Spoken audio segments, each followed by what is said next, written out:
everyone, it's Nina. Thanks so much for joining me today. Today I have a card to share with you featuring the Neat Tangled Maple Leaves stamp and die set. I'm going to be showing you how to create some fun no-line watercoloring using this stamp and die set, and I'll be using the Zig Clean Color markers to go ahead and do my watercoloring today. However, do keep in mind that you can use any type of watercoloring product that you have on hand. This is just the medium that I chose to use for this particular project. Here's a look at the stamp set that I will be using today. I love this set. It came out last year, and the leaves in this set are absolutely beautiful. And also the really unique thing about this stamp and die set is that it goes with this die that partially cuts out the leaves from the stamp set, so it allows you to create some fun dimensional effects to your stamping. I'm going to go ahead and mount this stamp into my Misty stamping tool. This stamp is 3 by 4 inches, so it's quite large, and it's a kind of a series that Neat Tangled has, which are their journaling cards. It allows you to create some really fun and easy cards very quickly because it's already laid out for you. Now I'm going to be stamping this in some Morning Frosting from Altenew. This is a fairly light colored ink, and I'm going to be stamping this down onto some Strathmore watercolor paper. Now I've chosen the watercolor paper. A lot of times I'll use the Bristol Smooth paper for the Zig Clean Color markers. However, I really love the texture that the watercolor paper has from Strathmore. So this is why I'm going to go ahead and use the watercolor paper instead of the Bristol paper. I don't have any trouble getting the colors to move from the Zig Clean Color markers on this watercolor paper. I've actually never really had too much trouble with my Zig Clean Color markers not moving well on other papers. I know some people have had some difficulties with getting their Zig Clean Color markers to move on different types of watercolor papers. So it might depend on how heavily you apply down the color or how much water you're using. There's a bunch of different variables as to why your color may not be moving as well on certain papers. And then of course, maybe depending on the paper you're using, that particular paper may not mix well with your Zig Clean Color markers. So I would encourage you to test it out before you go ahead and start working on something that's going to be a finished project. Now, as I'm coloring here, what I'm doing is I'm applying down my first coat for each leaf. I want these to be fall leaves, so I'm going to go ahead and color them in a bunch of different colors of reds, greens, yellows, and oranges. However, the other thing I want to mention is that I'm going to be working with lots of layers. This video is very heavy in the coloring process. So there's going to be a lot of coloring here that I'm going to be showing you, and I'll walk you through what exactly I've been doing here. If you're not interested in seeing the coloring and you just want to see how I built the card, I will go ahead and put an annotation here on the side of the screen that you can go ahead and jump to the next portion of the card, skipping through the coloring. So after I've applied down my first coat, which is basically just applying a little bit of color and blending it out into the leaf, I'm working on my second layer. Now, the reason I'm working in so many layers, and you'll see I'm going to add a lot more as we go along, but the reason I'm working with so many layers is because I want to build up not only the depth of the color, but the different layers of the coloring is going to allow my leaves to have a lot more depth. You can see here already just this second layer that I'm applying down onto the red and yellow leaves. That's already making them look so much more dimensional than the other leaves that we have in the background, like the green ones and that orange one there. And as I'm working with these, this is going to allow my leaves to take center stage. When they have a little bit more of a flatter color, I think they blend in a lot more to the rest of your design. And I'll also be showing you a couple of other tricks that I use to get my images to go ahead and have a more front and center focal point. Now I'm working on adding those darker colors to each leaf. You'll see I'm skipping a couple of the leaves, and that's because I colored them with the exact same colors and I colored them the exact same way. So I just didn't want to have to make this video be any longer than it already is. After I applied my second coat, I'm taking some water here. This is my Tim Holtz Distress Sprayer, and I'm going to flick water droplets all over this panel. And I did let them sit for about a minute before I went ahead and dabbed them up. I kind of cut that part out just because you don't want to sit there and watch for a whole minute while I wait for it to dry. But I did do that, so just so you know, I did let those water droplets sit there for a little bit, and that allows them to soak into the ink color and also the paper. And it's going to give you a lot more stronger water splatter look. Now it's time to go ahead and work on the background while those leaves are still drying a little bit more. They are pretty much dry, but I do want them to dry a little bit more before I go ahead and add in more layers. So I'm working on the background. Now the background, I want to have the same colors that I have in the front because I want them to almost be like as if you were looking through a camera and you were taking a picture of leaves in the foreground. Depending on your focus settings, the leaves in the background would end up being blurred out quite a bit, so it would almost look like just blobs of color. And that's what I want here. I want this to be like as if you were looking through a camera lens, taking a photo, and the stuff in the foreground is right front and center, nice and crisp, and then everything else is blurred out in the background. So I'm starting off with the yellow, and again, I'm using the same exact colors that I'm using for the leaves, and I'm just blending the color out in different areas across this little journaling card. Next, I'm going to bring in some of the orange and red, and that's just going to add the extra colors from all the other leaves, and it really ties everything in. I think it really adds to that really beautiful fall leaf feel, and also gives your mind the idea of looking at a cluster of leaves, but there's something else in the background. If you're not interested in going ahead and adding that additional step, go ahead and skip this part and maybe not color it in at all, or color it in with one color. I also will mention that all this coloring did take me a couple of hours to do. There's a lot of drawing time and a lot of layering, and I sped this video up quite a bit, and I cut out certain things that were just duplicates of what I've already done. And that's just because the video is already quite long, and I didn't want you to have to sit here and watch a very long video of me just repeating things over and over. I decided I didn't really want a whole lot of that olive green for the background. I thought it was a little too dark, so I'm bringing in some of the lighter green that I used for the leaves, and I'll reserve that darker green first, just some very small areas. Okay, so once I have my background applied down, I'm taking my distress sprayer once again and I'm flicking on water droplets. And the reason I've used so much water droplets is because I really think it helps add to the really beautiful feel of watercolor, and it also adds a little bit of interest. It lightens certain areas up, so it gives you a little bit more variation to your colors. And I really think this adds a lot to your coloring. Now I also want to add in some stems because the original stamping did have the stems on some of the leaves. So I'm going to go ahead and add those in with a dark brown marker, and I'll just blend that out a little bit with my water brush. And I'm doing all my watercoloring with a Pentel Aquash brush.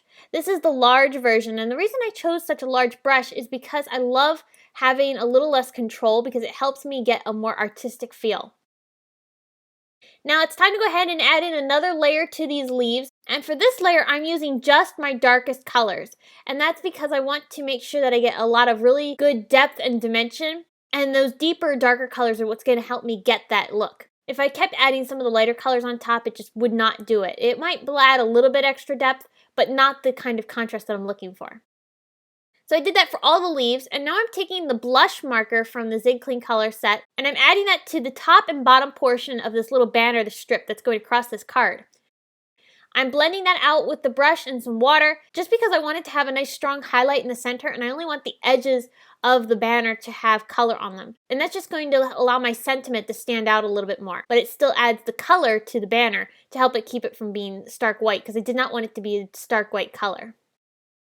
Alright, so now it's time to add that final bit of dimension to go ahead and make our leaves more intense and have a little bit more definition. I'm taking the same exact colors that I've been using all along here, and I'm going around each of the leaves, and I'm making sure that I apply color down to where the color of the background is. So like where I have a red area on the background, I'm going to apply red marker, and then where some yellow color starts, I'm going to add yellow marker.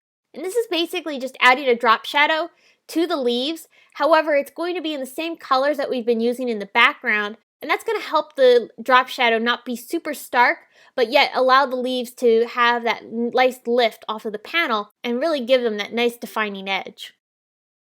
Okay, so now that I've finished all my watercoloring and the panel is dry, I'm taking the die that coordinates with the Maple Leaves journaling card set, and I'm going to go ahead and die cut this. Now you'll notice here that the lines on the maple leaves inside the die line up with the lines on the leaf, and those are guides to help you make sure you get this lined up perfectly, because of course most of this is solid, so you can't really see it. So I'll go ahead and run this through my Big Shot machine, and I do have a metal adapter plate underneath. That's just because for a journaling card like this and for other larger dies, I love to have that metal adapter plate to make sure that they cut through cleanly. So here you can see the dimension that you get because it doesn't cut all the way, it just partially die cuts. So it allows you to put adhesive on the background, and then on the leaves you can put like foam tape and have those leaves popped up a little bit more so that they're raised off of the card a little bit.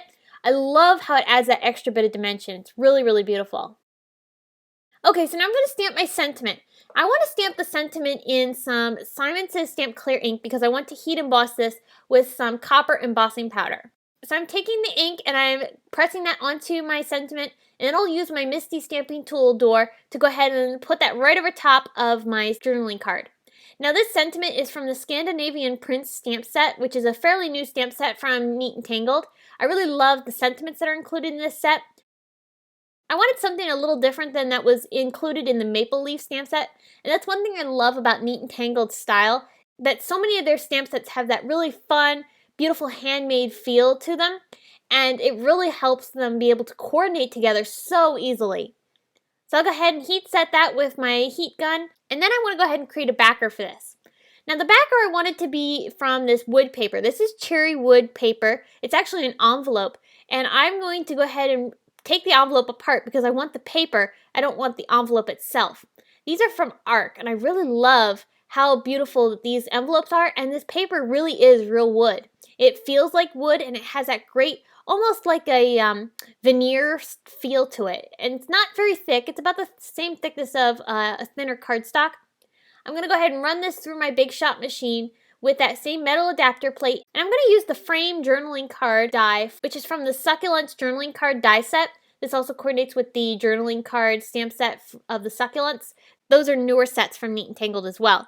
But this journaling card frame die matches up perfectly with the journaling card from this Maple Leaf stamp and die set. So here you can see it mats that panel perfectly, and I just love how it adds that nice finishing touch. Plus that wood peeking through underneath the leaves that we have popped up here is going to give this a nice natural feel to the card, and I really love that extra little touch. If you don't have the wood paper, you could use brown cardstock or any other colored cardstock that you might have. Now I've put ATG adhesive on the back side of this journaling card here on the areas that are not popped up. I want the leaves popped up, so I have a little piece of foam tape on each leaf. And then on all the other areas, I placed some ATG adhesive on the back side. And then what I'm going to do is I'm going to actually take my liquid adhesive, because there's a couple areas that didn't have adhesive on it, and I just wanted to make sure that they were pressed down good. So I'll go ahead and actually take some liquid adhesive to hold those down. Alright, so now it's time to create our card. Now if you look at the card, this card is actually a trifold card.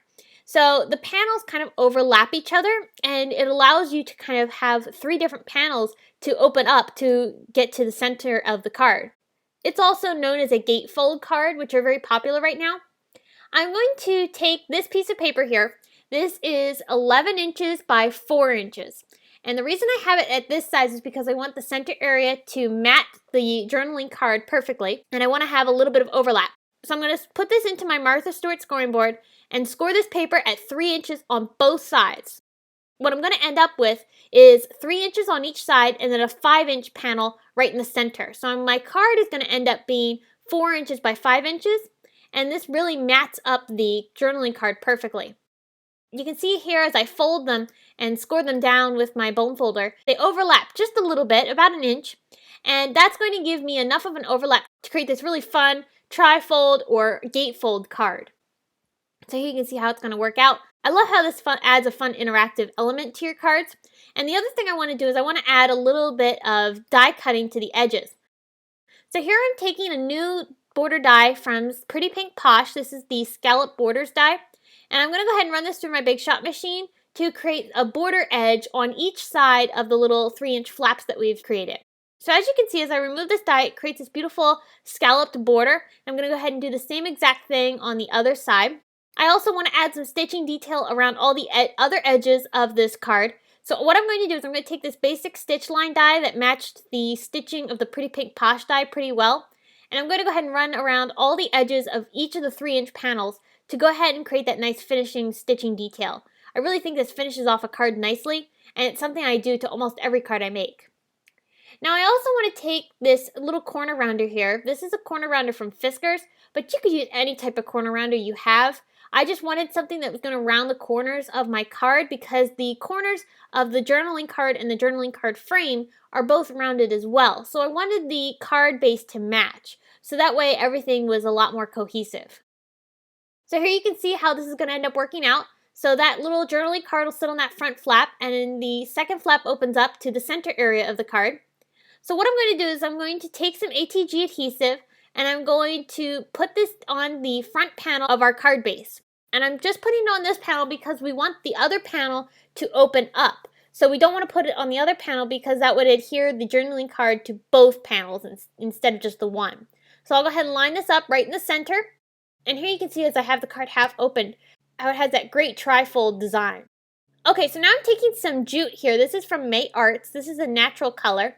And I really love adding jute and hemp and other material like this to cards that have a more natural appearance, especially to watercolor cards, because I really think it adds that nice finishing touch and also helps add to the handmade natural feel of the design. So I'm tying this into a bow. I've wrapped it around the card twice, and I'm going to go ahead and tie this into a bow. It's very easy to do and it's something I love doing, and this hemp actually is huge. There's tons of it in this spool. So it's definitely a good investment because you get a lot of it, and for the amount of hemp you get, it's a really good price point. Alright, for a final finishing touch, I wanted to add some Pretty Pink Posh clear droplets. However, I did not want them to be clear. I wanted them to kind of have that same color tones as the coloring that we've done in our card. So what I'm going to do is I'm going to take my Copic markers here and I'm going to cover over each of the clear droplets with the marker. So you can see I'm just kind of scrubbing the clear droplet with my marker to add the color, and I love how beautiful this is. A couple things to note: you want to make sure that you use a darker color than what you really want it to look like because the droplets aren't going to hold true color. See, this marker is a very dark orangey yellow, but it looks much lighter once you apply it down onto your clear droplet. Same thing with this green. This is a super dark green. However, as you apply this down onto the clear droplet, it is a much lighter color tone. Now there is also another way you can do this. I was only making a couple, so I didn't bother. But what you could do is you could take a bunch of clear droplets, put them into a little baggie, and use your Copic refills to go ahead and drop color into the baggies. You only need a couple drops, and just smush the little droplets around in the baggie with the color, and that'll color those perfectly. Now another thing to note is that these droplets are a little tacky until they dry completely. Like right now, they're still a tad tacky as I'm gluing them down onto the card, but the color isn't coming off. It's just that they have a tackiness to them. And then once they've dried, I'd say within maybe 12 hours, they end up not having any tackiness to them. So I just applied these down onto my card using some glossy accents, and that's going to finish that off. So I hope you've enjoyed and got some inspiration on using the Neat Tangled Maple Leaves journaling card stamp and die set, as well as creating not only some no-line watercoloring, but also a trifold card and coloring in some clear droplets to create some really beautiful accents for your cards.